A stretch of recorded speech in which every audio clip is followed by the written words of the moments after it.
Escuché a mi nuera Verónica decir las palabras que cambiarían mi vida para siempre. Sí, ya corté el freno. Nos vemos en su funeral mañana. Estaba parada en el pasillo de mi propia casa, paralizada, con la mano todavía en la puerta que acababa de abrir silenciosamente. Había regresado temprano de mi cita médica, porque el doctor canceló a última hora. Verónica no me escuchó entrar. Estaba en la sala, de espaldas a mí, hablando por teléfono con esa voz fría y calculadora que nunca usaba frente a mi hijo Andrés. Relájate, amor. Va a aparecer un accidente perfecto. Una mujer de 60 años con frenos viejos. Nadie sospechará nada. Sentí que mis piernas se convertían en gelatina. El corazón me latía tan fuerte que pensé que lo escucharía. Pero no grité, no corrí, no hice ninguno de los movimientos desesperados que mi cuerpo me pedía hacer. En cambio, retrocedí en silencio. Salí por la misma puerta por la que había entrado y caminé hacia mi auto con pasos medidos, mecánicos, como si estuviera en trance. Mi mente funcionaba a velocidad sobrenatural. Verónica acababa de confesar que saboteó mi auto, que planeaba matarme y que esperaba que pareciera un accidente. Las piezas comenzaron a encajar con claridad aterradora. El comentario casual de esta mañana: «Suegra, ¿vas a usar tu auto hoy o el de Andrés?». La insistencia de ayer para que revisara esos frenos que suenan raro. La sugerencia de la semana pasada de que debería hacer un último viaje largo antes de que llegara el invierno. Todo había sido preparación. Todo había sido parte del plan. Subí a mi auto, el auto que supuestamente debía matarme mañana, y lo estacioné 2 cuadras más allá. Saqué mi teléfono celular y llamé a mi mecánico de confianza, Mario, quien me conocía desde hacía 20 años. «Mario, necesito que vengas ahora mismo. Emergencia. No preguntes, solo ven». Llegó en 15 minutos con su camioneta de servicio. Cuando le expliqué brevemente la situación, su rostro palideció. «Lidia, si esto es verdad, necesitas llamar a la policía inmediatamente». Negué con la cabeza. «Primero necesito evidencia que no puedan negar. Revisa los frenos, dime exactamente qué encuentras y grábalo todo en video. Pero antes de continuar, quiero hacerte una invitación muy especial. Suscríbete al canal y deja tu like. Eso me ayuda a saber que me apoyas y disfrutas mis historias. Y comenta aquí abajo desde qué ciudad estás viendo. Ahora, continuemos». Mario se metió debajo del auto con su cámara de inspección. 3 minutos después, salió con expresión sombría. «Lidia, alguien cortó la línea de frenos deliberadamente. Está hecho de manera que funcione normalmente por un rato, pero en cuanto pises el freno con fuerza, como en una bajada o emergencia, fallaría completamente. Esto es intento de homicidio». Me mostró el video. La línea de freno claramente cortada a la mitad con algo filoso, hecho para parecer un desgaste natural para un ojo no entrenado, pero obviamente intencional para un mecánico profesional. «Guarda ese video», le dije con voz que no reconocí como mía, fría, calculadora, como la voz de Verónica minutos atrás. «Ahora necesito una grúa. Necesito que lleves este auto a una dirección específica». Mario me miró confundido. «¿No deberíamos llevarlo a la policía?». Sonreí sin humor. «Vamos a llevarlo a la policía, pero primero vamos a hacer una entrega especial». Le di la dirección. La casa de Elena Ortiz, la madre de Verónica. Una mujer elegante, orgullosa, que siempre había presumido de su hija exitosa y brillante. Una mujer que me miraba con desdén cada vez que nos encontrábamos en eventos familiares, como si yo fuera inferior por haber trabajado toda mi vida como enfermera, mientras su hija era ejecutiva de marketing. Una mujer que necesitaba ver exactamente qué clase de monstruo había criado. La grúa llegó en media hora. Mientras enganchaban mi auto, llamé a un mensajero urgente y le dicté una nota a mano. «Estimada Elena, este es un regalo de su hija Verónica. Los frenos han sido cortados deliberadamente para asesinarme. Pensé que debería saber qué clase de persona es su niña perfecta antes de que la policía se la lleve. Atentamente, Lidia Morales. PD. El video de la evidencia ya está con las autoridades». Le di instrucciones específicas al conductor de la grúa. «Deja el auto en la entrada, toca el timbre, entrega esta nota y graba la reacción de quien abra la puerta». El hombre, un tipo de unos 50 años con rostro curtido, me miró con una mezcla de curiosidad y respeto. «Señora, no sé qué está pasando aquí, pero quien le hizo esto a usted escogió a la persona equivocada para atacar. Tenía razón». Verónica había subestimado completamente a la vieja suegra tonta que pensaba que podía asesinar sin consecuencias. Mientras la grúa se alejaba con mi auto, saqué mi teléfono otra vez. Esta vez llamé a la estación de policía. «Necesito reportar un intento de asesinato», dije con voz firme. «Tengo evidencia grabada, testimonio de un mecánico certificado y la confesión de la perpetradora en audio». Porque durante esa conversación telefónica que Verónica tuvo, pensando que estaba sola, yo había tenido la presencia de mente de grabar todo desde mi teléfono antes de salir de la casa. 2 horas. Le di a Verónica 2 horas de libertad antes de que su mundo explotara. 2 horas para que disfrutara su última tarde como mujer libre. 2 horas para que su madre recibiera el auto saboteado y entendiera la verdad.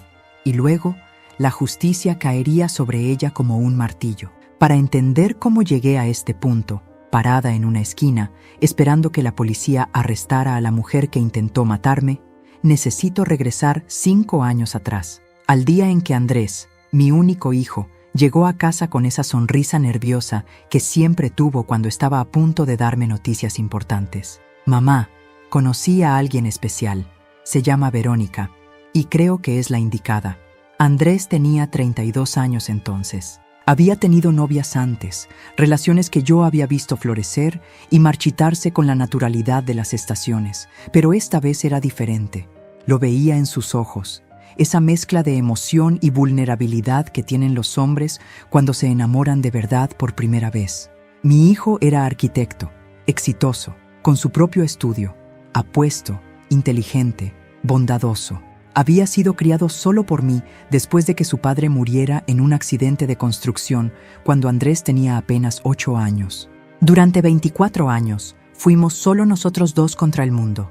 Yo trabajaba dobles turnos en el hospital como enfermera para mantenerlo en buenas escuelas. Él estudiaba con dedicación para hacerme sentir orgullosa. Teníamos una relación hermosa, construida sobre respeto mutuo y amor genuino. Cenábamos juntos al menos 3 veces por semana, incluso después de que se mudó a su propio departamento. Hablábamos de todo, o eso creía. Verónica apareció en su vida de forma repentina. Según Andrés, se conocieron en una conferencia de diseño empresarial. Ella trabajaba en marketing para una firma grande. 30 años, ambiciosa, hermosa de esa manera pulida y artificial que viene de horas en salones de belleza caros. Cuando la conocí por primera vez en una cena, mi instinto visceral fue de rechazo. Había algo en sus ojos, algo calculador, detrás de la sonrisa perfecta y los modales impecables. «Señora Lidia, Andrés me ha contado tanto sobre usted», dijo con voz dulce como miel envenenada. «Debe ser tan orgullosa de haber criado a un hombre tan maravilloso, usted sola». Las palabras eran correctas, pero el tono tenía un filo. Como si estar orgullosa de mi hijo fuera algo patético, como si haberlo criado sola fuera una vergüenza en lugar de un logro. Intenté darle el beneficio de la duda. Tal vez estaba siendo la típica madre sobreprotectora que no cree que nadie sea suficientemente bueno para su hijo. Tal vez mis instintos estaban nublados por el miedo de perderlo. Así que sonreí y dije las cosas apropiadas y observé cómo mi hijo la miraba con adoración completa. Los siguientes 3 meses fueron un torbellino. Verónica se movió rápido, demasiado rápido. De repente, Andrés estaba cancelando nuestras cenas. «Verónica planeó algo especial, mamá. ¿Podemos reagendar?» Las llamadas telefónicas diarias se espaciaron. «Estoy ocupado, mamá. Te llamo después». Los domingos que solíamos pasar juntos desaparecieron. Verónica y yo tenemos planes. Y entonces, 4 meses después de conocerla, Andrés llegó con un anillo de compromiso. «Mamá, le propuse matrimonio a Verónica. Dijo que sí. Vamos a casarnos en 2 meses». 2 meses. Apenas la conocía y ya estaban planeando una boda. Intenté razonar con él. «Hijo, ¿no crees que es muy pronto? Apenas llevan 4 meses juntos». Su rostro se endureció de una manera que nunca había visto. «Sabía que dirías eso.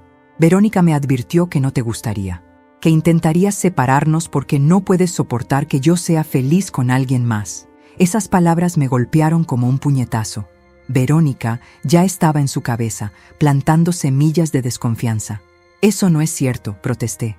«Solo me preocupo por ti. Solo quiero que estés seguro». Pero él ya estaba en la puerta. «Voy a casarme con ella, mamá. con tu bendición o sin ella. Tú decides si quieres ser parte de mi felicidad o no. Me quedé sola en mi sala, con el corazón roto, sabiendo que había perdido una batalla que ni siquiera sabía que estaba peleando. Por supuesto que fui a la boda. Por supuesto que sonreí y abracé a mi hijo y le deseé felicidad, porque eso es lo que hacen las madres. Tragamos nuestras preocupaciones y apoyamos a nuestros hijos, incluso cuando creemos que están cometiendo el peor error de sus vidas. La boda fue pequeña, pero elegante, pagada casi completamente por Andrés, porque según Verónica, sus padres estaban pasando por dificultades financieras. Conocí a Elena Ortiz, la madre de Verónica, en la boda. Una mujer de 65 años, perfectamente vestida, con joyas que no sugerían ninguna dificultad financiera. Nos miramos con esa cordialidad fría que tienen las mujeres que saben que nunca serán amigas. Su hijo es muy afortunado, me dijo con una sonrisa que no llegaba a sus ojos. Mi Verónica podría haber tenido a cualquiera, pero eligió a Andrés. Espero que él esté a la altura. La implicación era clara. Mi hijo era el afortunado de esta unión, no al revés. Verónica era la joya, y Andrés el tipo común que había tenido suerte de atraparla. No dije nada, solo sonreí y me alejé. Pero en ese momento, viendo a Elena Ortiz con su arrogancia apenas disimulada, entendí de dónde venía Verónica. De una familia que valoraba las apariencias sobre la sustancia. De una mujer que había criado a su hija para ver a las personas como recursos a explotar. Los primeros 6 meses del matrimonio fueron una masterclass en manipulación sutil. Verónica no me atacó directamente. Eso hubiera sido demasiado obvio. En cambio, usó tácticas tan refinadas que me tomó meses darme cuenta de lo que estaba haciendo. Y para cuando lo entendí completamente, ya había logrado aislar a Andrés casi por completo. Comenzó con pequeñas cosas, comentarios aparentemente inocentes hechos en presencia de Andrés. «Ay, suegra, qué linda tu blusa. ¿Es vintage?» Vintage era su código para vieja y pasada de moda. «Lidia, trajiste postre otra vez. Qué dulce. Aunque Andrés y yo estamos tratando de comer más saludable. Pero bueno, supongo que una vez no hace daño». Traducción. Tus esfuerzos son inapropiados y no bienvenidos. Cuando yo invitaba a Andrés a cenar, Verónica siempre encontraba una razón para que no pudiera venir solo. «Ay, suegra, si no te importa, voy con Andrés. Es que no me gusta quedarme sola en casa». Y entonces llegaba y dominaba toda la conversación, convirtiendo lo que debía ser tiempo de madre e hijo en un espectáculo donde ella era la estrella y yo la audiencia obligada. Peor aún, comenzó a ayudarme con cosas que yo nunca pedí ayuda. «Lidia, vi que tu jardín está un poco descuidado. Contraté a un jardinero para que venga la próxima semana. No te preocupes, Andrés y yo pagamos». Mi jardín no estaba descuidado. Lo cuidaba yo misma con orgullo. Pero ahora había un extraño cortando mi césped, impuesto por ella, convirtiendo mi hobby en evidencia de mi incapacidad. «Suegra, ¿todavía manejas? A tu edad, tal vez deberías considerar dejar de conducir». Las estadísticas de accidentes en personas mayores son alarmantes. Tenía 60 años entonces, no 80. Manejaba perfectamente, pero plantaba la semilla en la mente de Andrés. Mamá está envejeciendo. Mamá necesita supervisión. Mamá ya no puede cuidarse sola. Los comentarios sobre mi trabajo eran constantes. Debe ser agotador ser enfermera a tu edad, Lidia. ¿No has pensado en retirarte? ¿Disfrutar de tus años dorados? ¿Viajar? ¿Descansar? Claro, entiendo que tal vez no puedas permitírtelo, pero Andrés y yo podríamos ayudarte con una pequeña mensualidad si decides dejar de trabajar. Nunca pedí su dinero. Nunca lo necesité. Tenía una buena pensión planeada, pero ella convertía mi independencia financiera en algo patético. Y luego estaban las humillaciones públicas. En reuniones familiares, Verónica contaba anécdotas graciosas que me hacían quedar como tonta. Les conté cuando Lidia trató de usar su celular y no podía entender cómo funcionaba la cámara. Tuvimos que enseñarle 3 veces. Es tan adorable cuando los adultos mayores intentan usar tecnología. Todos reían. Andrés reía. Y yo me quedaba sentada, sonrojada, sintiendo cómo mi dignidad era erosionada pedazo por pedazo. Verónica orquestó mi exclusión con precisión quirúrgica. Organizaba eventos familiares y olvidaba invitarme hasta último minuto. «Ay, Lidia, lo siento tanto. Pensé que Andrés te había dicho». Bueno, Si quieres venir todavía, aunque ya confirmamos el número de personas con el restaurante, pero supongo que podemos llamar y preguntar si tienen espacio para una más. Quedaba como la madre entrometida que se invitaba sola, cuando en realidad me estaban excluyendo deliberadamente.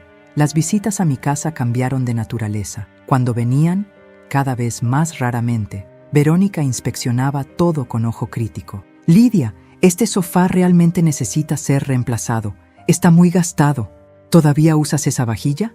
¡Qué nostálgica eres! Deberías renovar esta cocina. Es tan de los 90. Convertí a mi hogar, el lugar donde había criado a mi hijo, en algo vergonzoso que necesitaba ser modernizado bajo su supervisión. Pero lo más doloroso era ver cómo Andrés cambiaba.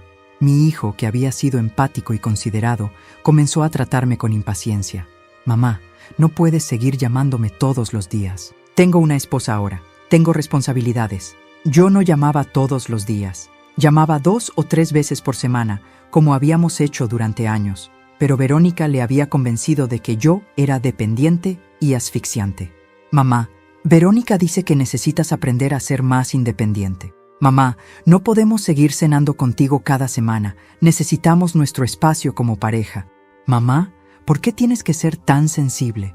Verónica solo estaba bromeando cuando dijo eso sobre tu edad». Cada conversación se convirtió en un campo minado. Si yo expresaba cualquier preocupación, era dramática.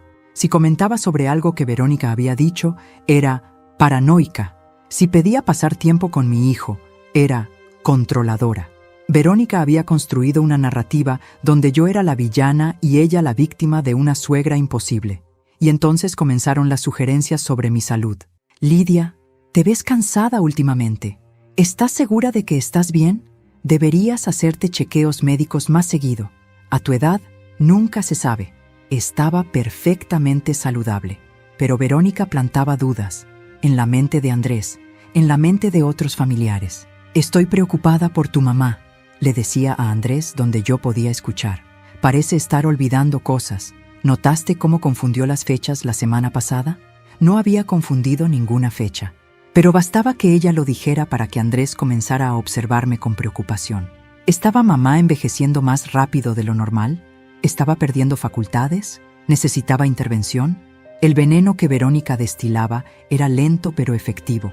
Gota a gota, destruía mi relación con mi hijo, y yo no sabía cómo detenerla sin parecer exactamente lo que ella decía que era, una madre controladora que no podía soltar a su hijo. Ahora, parada en esa esquina esperando que la policía llegara, entendía que todo, cada comentario cruel, cada exclusión calculada, cada esfuerzo por aislarme y hacerme parecer incompetente, había sido preparación. Verónica no me odiaba porque yo fuera una suegra difícil. Me odiaba porque yo era un obstáculo entre ella y el dinero, mi dinero. Lo que Verónica no sabía era que yo había comenzado mi propia investigación hace 3 meses. No por sospecha de que planeara matarme. Jamás hubiera imaginado algo tan extremo, sino porque noté señales financieras extrañas. Andrés, que siempre había sido prudente con el dinero, de repente estaba pidiendo préstamos. «Mamá, ¿podrías prestarme 20,000 pesos? Es temporal. Te los devuelvo el mes que viene». Nunca me los devolvió. Y luego estaba la casa. Andrés y Verónica habían comprado una casa hermosa hace 2 años, mucho más cara de lo que mi hijo podía permitirse, según mis cálculos. Verónica consiguió un ascenso, me explicó cuando pregunté cómo podían pagar la hipoteca, pero algo no cuadraba, así que hice lo que cualquier madre preocupada haría. Contraté discretamente a un contador para revisar la situación financiera de mi hijo. Lo que descubrió fue devastador. Verónica no solo no había recibido un ascenso, sino que había sido despedida de su trabajo hace 8 meses por irregularidades en gastos corporativos. Básicamente, había estado usando la tarjeta de la empresa para compras personales. Nunca le dijo a Andrés. Seguía yendo al trabajo cada día, cuando en realidad estaba en cafés o centros comerciales, manteniendo la fachada. Sin el ingreso de Verónica, Andrés estaba cargando toda la hipoteca, más las tarjetas de crédito que ella seguía usando sin control, ropa de diseñador, tratamientos de belleza, restaurantes caros, todo cargado a tarjetas a nombre de Andrés. La deuda acumulada era de más de 200,000 pesos. Mi hijo estaba al borde de la ruina financiera y ni siquiera lo sabía porque Verónica manejaba las finanzas del hogar. Pero eso no explicaba por qué querría matarme. Hasta que el contador descubrió algo más. Hace un año, Verónica había sugerido casualmente a Andrés que le preguntara a su mamá sobre sus pólizas de seguro. Es importante saber estas cosas, amor, para planificación familiar. Andrés, inocentemente, me preguntó durante una cena si tenía seguro de vida. Sí, tengo uno del hospital, le dije sin pensar mucho. Es parte de los beneficios laborales. 1 millón de pesos si muero en servicio o dentro de 5 años después de retirarme. Tú eres el beneficiario, obviamente.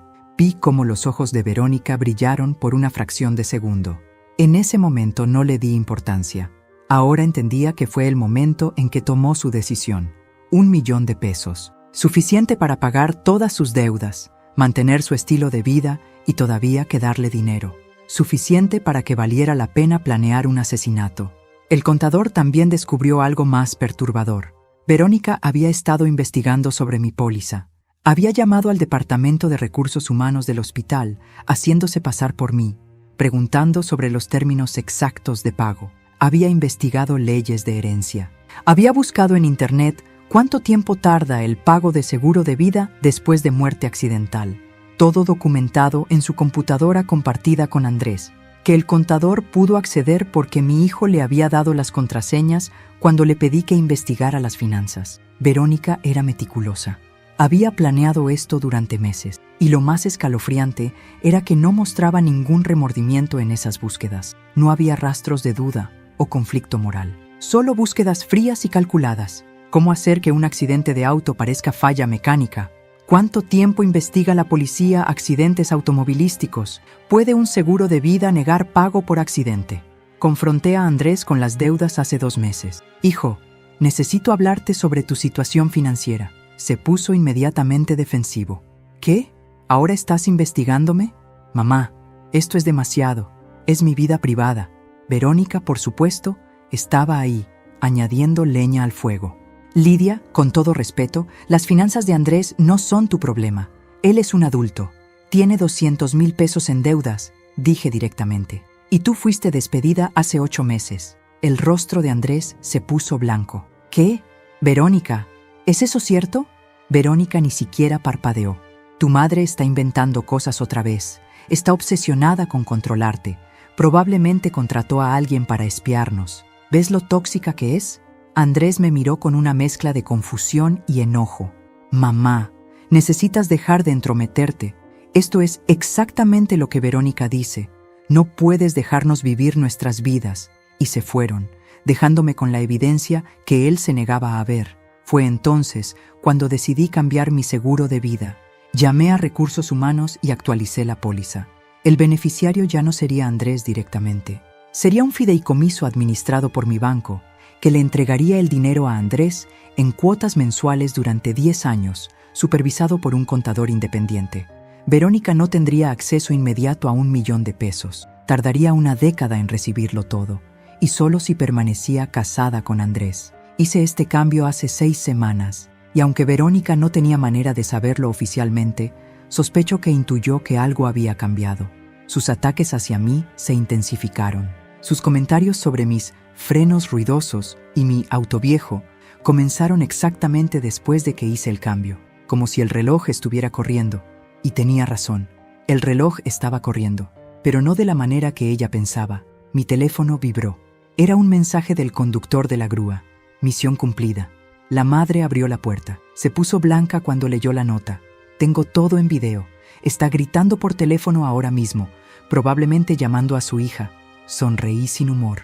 Perfecto. Quería que Elena Ortiz supiera exactamente qué clase de monstruo había criado antes de que las autoridades se la llevaran. Pero mi trabajo no había terminado. Durante las últimas 2 horas había estado ejecutando un plan con la precisión de un cirujano. Primero, envié las grabaciones de audio de la confesión de Verónica a mi propia nube, a mi abogado y a 3 amigos de confianza. Si algo me pasaba accidentalmente antes de que la policía actuara, había múltiples copias de la evidencia que saldrían a la luz. Segundo, Mario, mi mecánico, No solo había grabado el video de los frenos saboteados, sino que había tomado muestras fotográficas desde múltiples ángulos, documentando el corte deliberado con marcas de medición y timestamps. Esto es evidencia forense de calidad judicial, me dijo mientras me enviaba todo por correo electrónico. Ningún abogado defensor podrá argumentar que fue desgaste natural. Tercero, y esto era crucial, pedí a Mario que verificara algo más. ¿Cuándo exactamente habían sido cortados los frenos? Usando herramientas de análisis de oxidación y exposición, determinó que el daño había sido hecho en las últimas 24 a 36 horas. Eso coincidía perfectamente con ayer, cuando Verónica había insistido en que le prestara mi auto para recoger un paquete grande que no cabía en el suyo. Había tenido mi auto durante 3 horas, más que suficiente tiempo. Cuarto, revisé las cámaras de seguridad de mi vecindario. Vivía en una zona residencial donde varias casas tenían cámaras. Mi vecino de al lado, don Julio, un jubilado amigable, tenía una cámara que apuntaba directamente a mi entrada. Le expliqué la situación. Cuando revisamos la grabación de ayer, ahí estaba, Verónica llegando con mi auto, estacionándolo. Y luego, esto fue lo más incriminatorio, metiéndose debajo del auto con una bolsa de herramientas durante 20 minutos. Todo grabado en video de alta definición con fecha y hora. «Dios mío, Lidia», dijo don Julio con horror. «Esta mujer realmente intentó matarte. Me copió el video en una memoria USB. Más evidencia irrefutable». Quinto, hice algo que me sorprendió a mí misma. Llamé a Elena Ortiz directamente. Contestó al tercer timbre, su voz temblando. «Lidia, acabo de recibir tu auto. Esto no puede ser real. Verónica no haría algo así. Debe ser un error». Su negación era predecible. «Elena», dije con voz calmada y fría, «tengo la confesión grabada de tu hija planeando mi asesinato. Tengo video de ella saboteando mi auto. Tengo evidencia forense del daño deliberado. Y en menos de 1 hora, la policía va a arrestarla. Te llamé como cortesía profesional, madre a madre, para que sepas que tu hija es una asesina. Puedes usar esta hora para preparar a un abogado o puedes seguir negando. Tu elección». Hubo un silencio largo. Luego, la voz de Elena, quebrada. «¿Por qué? ¿Por qué haría algo así?» «Dinero», respondí simplemente. «Mi seguro de vida, 1 millón de pesos. Está en deudas masivas, fue despedida de su trabajo y vio mi muerte como la solución a sus problemas financieros». Escuché un sollozo del otro lado. La arrogante Elena Ortiz lloraba. Antes de continuar, dime aquí en los comentarios qué te está pareciendo esta historia hasta ahora y qué harías tú en el lugar de ellos. No salgas del video, porque lo que viene a continuación te va a poner la piel de gallina. Sexto, y finalmente, coordiné con la policía. El detective Ramírez, un hombre serio de unos 50 años, había estado revisando toda mi evidencia durante la última hora. «Señora Morales, esto es uno de los casos más documentados de intento de homicidio que he visto. Su nuera no tiene escapatoria. Vamos a arrestarla dentro de 30 minutos. ¿Dónde está ella ahora?» «En mi casa», respondí, esperando que yo regrese de mi cita médica para usar mi auto saboteado y morir en un accidente. El detective silbó bajo. «¿Está dispuesta a confrontarla con nosotros presentes? Sería útil ver su reacción cuando descubra que usted sabe todo». Pensé en ello. Parte de mí quería verlo. Quería ver la cara de Verónica cuando se diera cuenta de que la vieja tonta la había superado. «Sí», dije finalmente, «quiero estar ahí cuando la arresten». Media hora después, 3 patrullas se estacionaron discretamente a 2 cuadras de mi casa. Yo llegué en mi taxi. Había dejado mi auto saboteado en casa de Elena como evidencia y advertencia, y entré por la puerta principal como si nada. Verónica estaba en la sala, viendo televisión, con una copa de vino en la mano. Parecía relajada, confiada, probablemente visualizando su futuro con 1 millón de pesos. «Hola, suegra», dijo con esa sonrisa falsa. «¿Cómo estuvo el doctor?» Me senté en el sillón frente a ella. «El doctor canceló, así que regresé temprano». «Qué suerte, ¿no?» Vi un destello de algo en sus ojos. ¿Preocupación? ¿Sospecha? «Qué pena», dijo cuidadosamente. «Bueno, al menos tienes la tarde libre». «Verónica», dije con voz tranquila, «necesito preguntarte algo. ¿Cuándo exactamente cortaste los frenos de mi auto?» El silencio que siguió fue absoluto. Su rostro perdió todo el color. La copa de vino cayó de su mano, derramándose sobre la alfombra. Yo no sé de qué hablas. Toqué el timbre, la señal.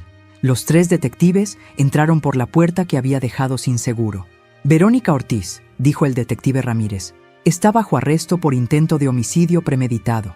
Y entonces vi algo que nunca olvidaré. El momento exacto en que Verónica se dio cuenta de que había perdido.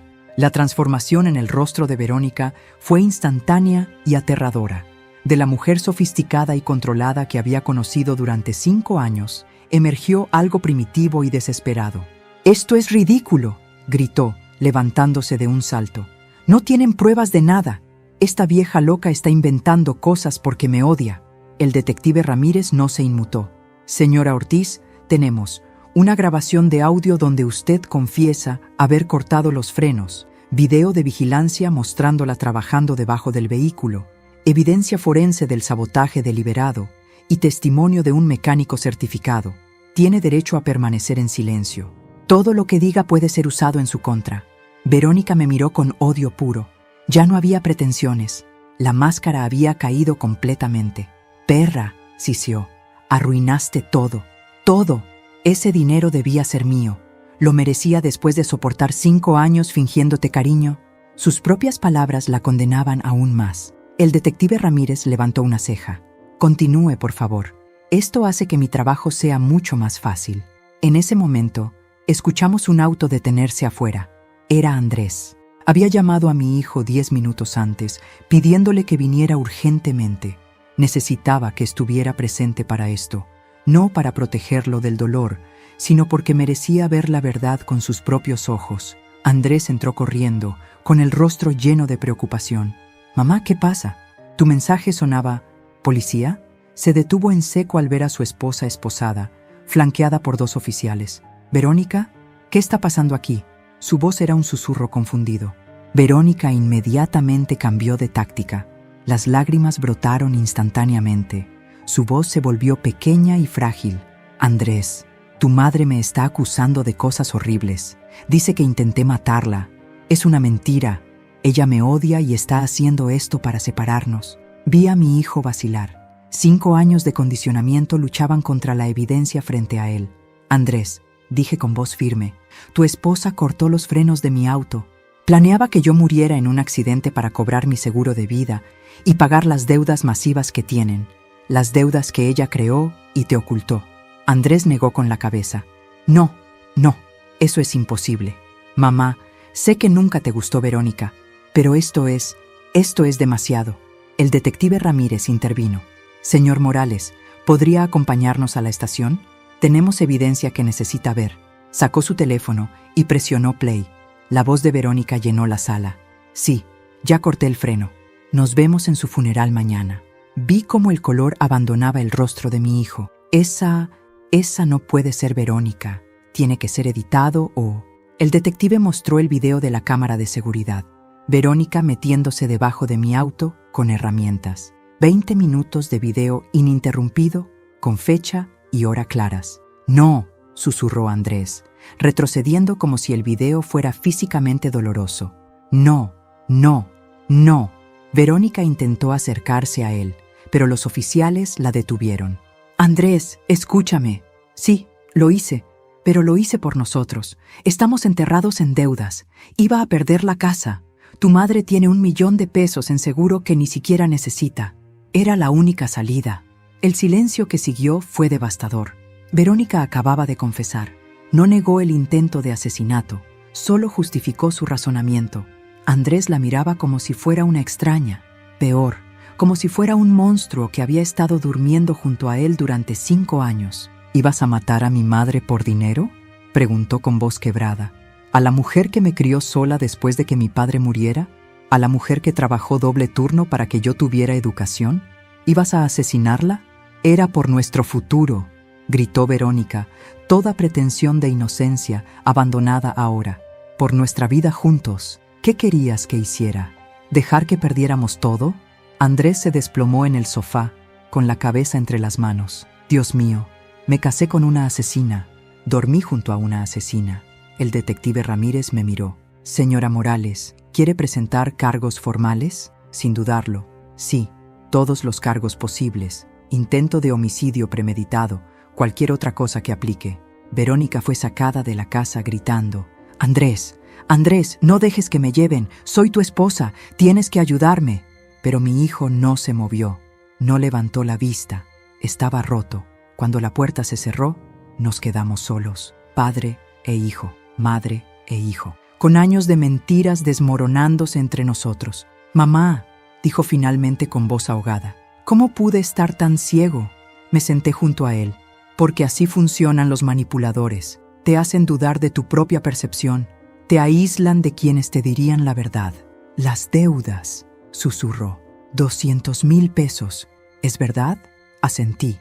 «Y hay más, hijo, mucho más que necesitas saber sobre quién es realmente tu esposa». Durante las siguientes 3 horas le mostré a Andrés todo, cada documento que el contador había recopilado, cada búsqueda en Internet que Verónica había hecho sobre seguros de vida y accidentes automovilísticos, los registros de sus tarjetas de crédito mostrando miles de pesos gastados en ropa, tratamientos de belleza, restaurantes caros, todo mientras le decía a Andrés que estaban ahorrando para el futuro. Las cartas de despido de su empresa 8 meses atrás, que ella había ocultado perfectamente.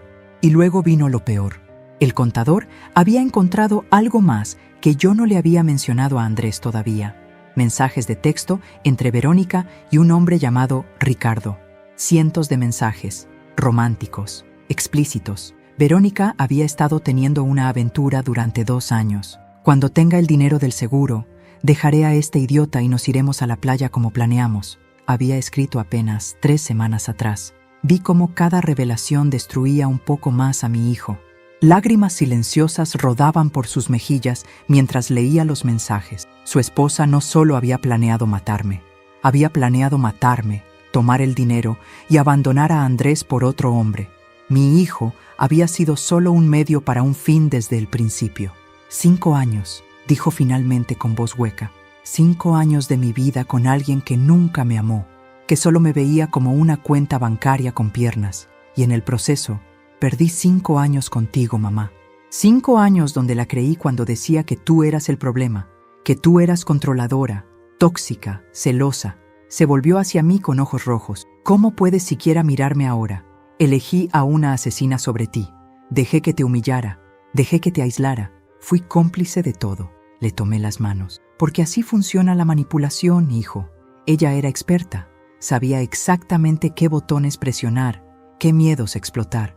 Me hacía quedar mal tan sutilmente que no podías verlo sin sentir que estaba siendo injusto con ella. «No te culpo por enamorarte. Te culpo por no escucharme cuando traté de advertirte. Pero entiendo por qué no lo hiciste. Intentaste decirme», sollozó, «antes de la boda, después de la boda, durante estos 5 años, y yo siempre la defendí a ella». Hubo una larga pausa. «¿Por qué no me mostraste esta evidencia antes? Las deudas, el despido, todo. ¿Por qué esperaste hasta que intentó matarte?» Respiré profundo. «Porque te mostré evidencia antes. ¿Recuerdas? Hace 2 meses te dije sobre las deudas y me llamaste entrometida. Me dijiste que me mantuviera fuera de tu vida privada. Verónica te convenció de que yo estaba inventando cosas, así que supe que más evidencia no serviría de nada. Necesitabas verlo con tus propios ojos. Necesitabas que ella misma se desenmascarara». Andrés se cubrió el rostro. «Dios mío, si ella hubiera tenido éxito, si hubieras muerto en ese accidente, yo habría llorado tu muerte sin saber nunca que mi esposa te asesinó. Habría cobrado el seguro pensando que era un golpe de suerte trágico, y ella habría tomado ese dinero, me habría dejado, y yo nunca habría sabido la verdad». La magnitud de lo que casi sucede lo golpeó como una ola. Casi pierdo a mi madre y mi alma en el mismo día. Los siguientes días fueron un torbellino legal. Verónica fue formalmente acusada de intento de homicidio premeditado. Su abogado, pagado por una Elena Ortiz devastada, intentó argumentar que las grabaciones eran inadmisibles, que la evidencia estaba contaminada, que todo era una conspiración de una suegra vengativa. Pero el fiscal tenía demasiado. El video de seguridad era irrefutable. La confesión grabada era clara. Los frenos saboteados eran evidencia forense perfecta. Y luego estaba la confesión adicional que Verónica había hecho frente a los policías en mi sala. La audiencia preliminar fue 3 semanas después del arresto. Asistí junto con Andrés. Verónica entró esposada, vestida con el uniforme naranja de la prisión, luciendo demacrada y furiosa. Cuando me vio, su rostro se retorció en odio puro. «Esto es culpa tuya», me gritó a través de la sala del tribunal. «Tú nunca me aceptaste. Tú envenenaste a Andrés contra mí desde el principio». El juez golpeó su martillo. «Orden, señora Ortiz. Un estallido más y será retirada». El fiscal presentó la evidencia metódicamente. Cada grabación, cada video, cada documento. Verónica ya no intentaba negar lo que había hecho. Su defensa había cambiado a una estrategia de disminución de capacidad mental, alegando que estaba bajo estrés extremo por las deudas y no estaba pensando racionalmente. Pero los mensajes con Ricardo destruyeron esa defensa. Los planes detallados, las búsquedas calculadas, todo mostraba premeditación clara durante meses. Al final de la audiencia, el juez negó la fianza. La acusada representa un peligro claro para la sociedad y específicamente para la víctima. Permanecerá detenida hasta el juicio. Verónica gritó, pero fue sacada por guardias. Esa noche, después de la audiencia, Andrés y yo nos sentamos en mi cocina con tazas de té que se enfriaban sin tocar. El silencio entre nosotros era denso, cargado de años de palabras no dichas, advertencias ignoradas y dolor mutuo. Finalmente, mi hijo habló con voz quebrada. «Mamá, necesito entender algo. Durante estos 5 años, ¿cuántas veces viste señales? ¿Cuántas veces supiste que algo estaba mal y no dijiste nada?» La pregunta me golpeó como un puñetazo porque sabía la respuesta. Demasiadas. Muchas veces, admití con honestidad brutal. Desde el principio, desde el primer día que la conocí. Andrés me miró con incredulidad mezclada con dolor. «Entonces, ¿por qué? ¿Por qué no me sacudiste y me gritaste la verdad? ¿Por qué dejaste que me casara con ella si sabías que era un error?» Respiré profundo, sabiendo que esta conversación era necesaria pero dolorosa. «Porque tenía miedo, hijo. Miedo de perderte. Miedo de ser exactamente lo que ella decía que era. La suegra controladora que no podía soltar a su hijo. Las pocas veces que intenté decirte algo, tú te pusiste a la defensiva. Me acusaste de ser celosa, de no querer que fueras feliz. Y cada vez que eso pasaba, Verónica ganaba más poder sobre ti. Así que aprendí a callar. Tragué mis preocupaciones y esperé que tal vez yo estuviera equivocada, que tal vez mis instintos estaban nublados por ser tu madre. Pero no estabas equivocada», dijo Andrés con voz temblorosa. «Tenías razón sobre todo, y mi vida casi te cuesta la tuya». Asentí lentamente. «Ese es el precio del silencio, hijo.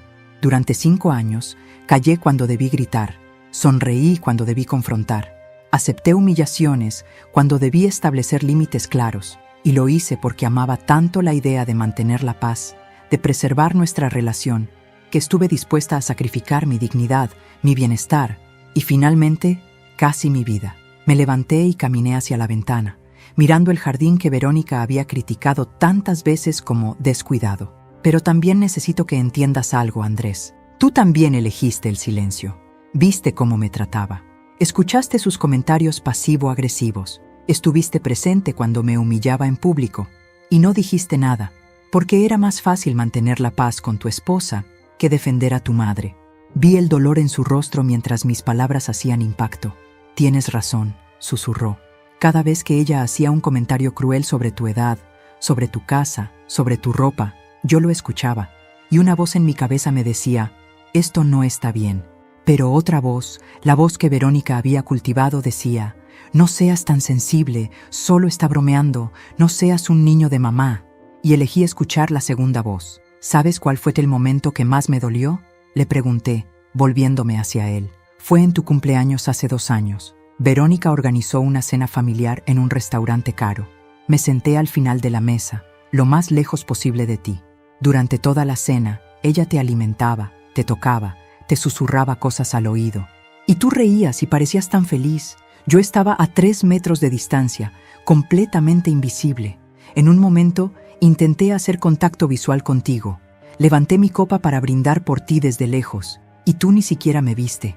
Estabas tan absorto en ella que tu madre podría haber desaparecido de esa mesa y no lo habrías notado. Andrés sollozó abiertamente ahora. Me acuerdo de esa noche. Verónica me dijo después que habías parecido incómoda y fuera de lugar, que tal vez no deberíamos invitarte a eventos sociales porque te ponías ansiosa en público. Y yo le creí. Dios, mamá, yo le creí. Se levantó y caminó hacia mí. ¿Cómo arreglamos esto? ¿Cómo arreglo lo que rompí? No sé si podemos arreglarlo completamente, dije con honestidad. El daño es profundo, la confianza está fracturada, pero podemos empezar con la verdad.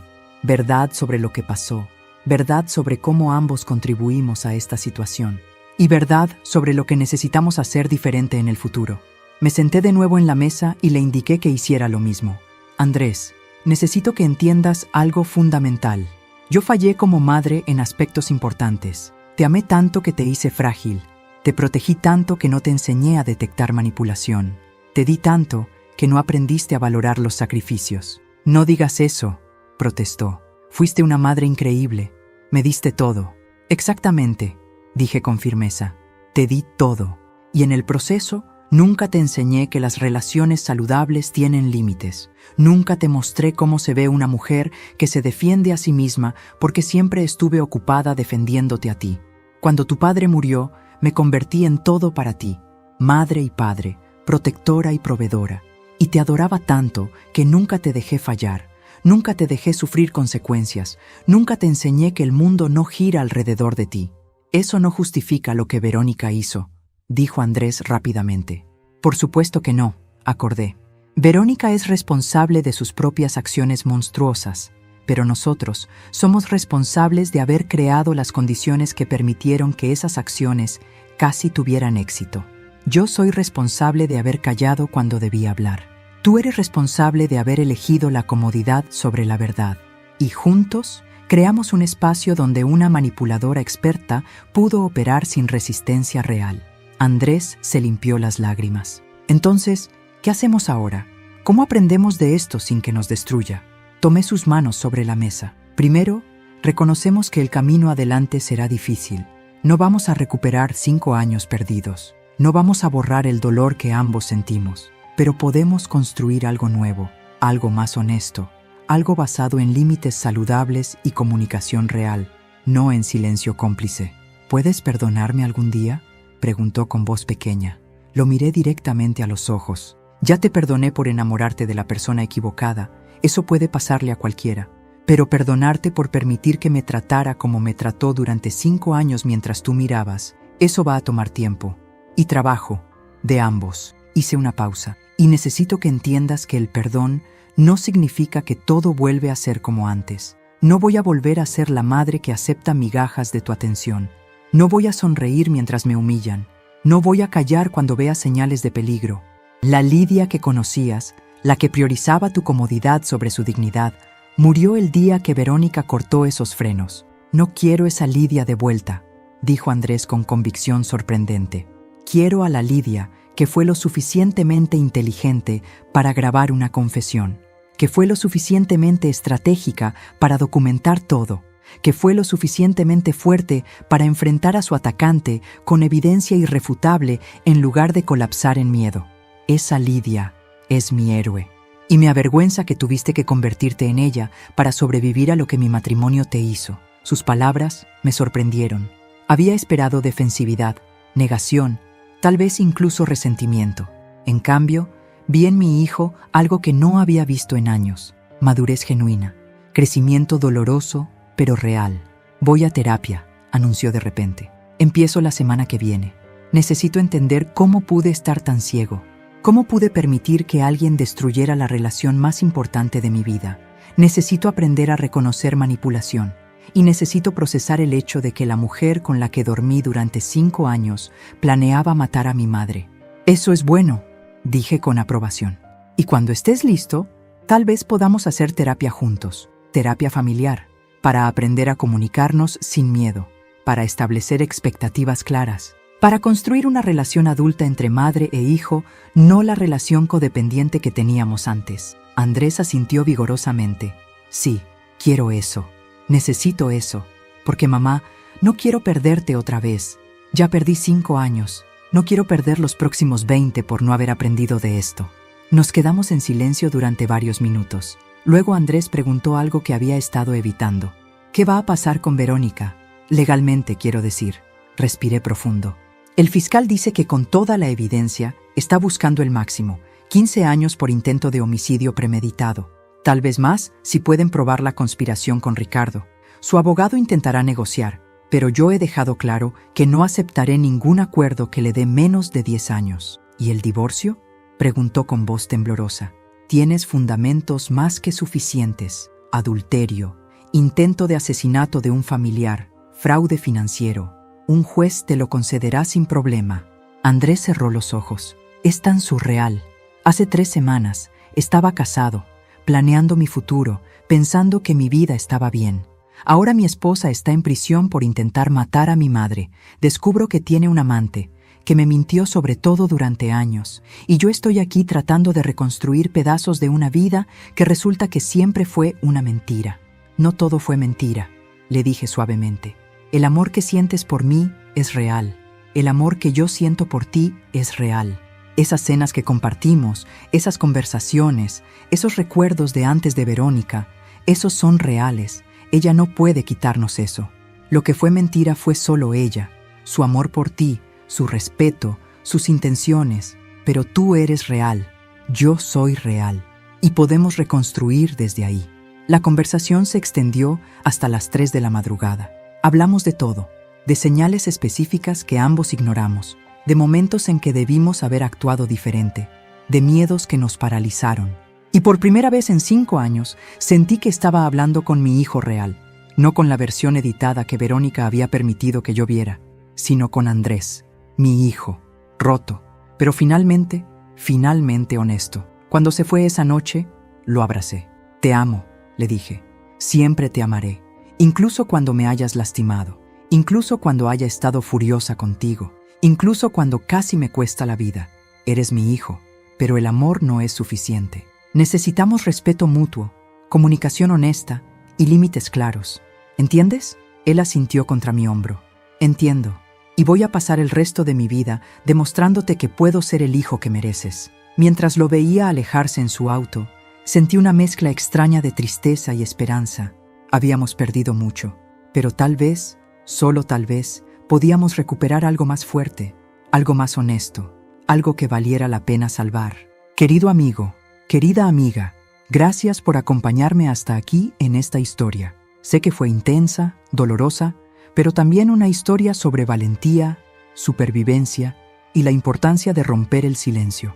Si esta historia te tocó el corazón, si te hizo reflexionar sobre las relaciones tóxicas, la manipulación y la importancia de escuchar nuestros instintos, te pido que presiones el botón de suscripción. Tu apoyo me permite seguir compartiendo historias que nos enseñan sobre la vida. Déjame un me gusta si Lidia te inspiró con su coraje para enfrentar el peligro con inteligencia en lugar de con miedo. Y por favor, cuéntame en los comentarios, ¿qué te pareció esta historia? ¿Crees que Lidia hizo lo correcto? ¿Alguna vez has ignorado señales de alarma en una relación? ¿Y desde qué ciudad del mundo me estás escuchando? Cada comentario es importante para mí. Somos una comunidad que aprende y crece junta. Recuerda, esta es una historia completamente ficticia, creada exclusivamente para entretenimiento y reflexión. Los personajes y situaciones son producto de la imaginación, diseñados para hacernos pensar sobre límites, familia y supervivencia. Gracias por estar aquí. Nos vemos en la próxima historia.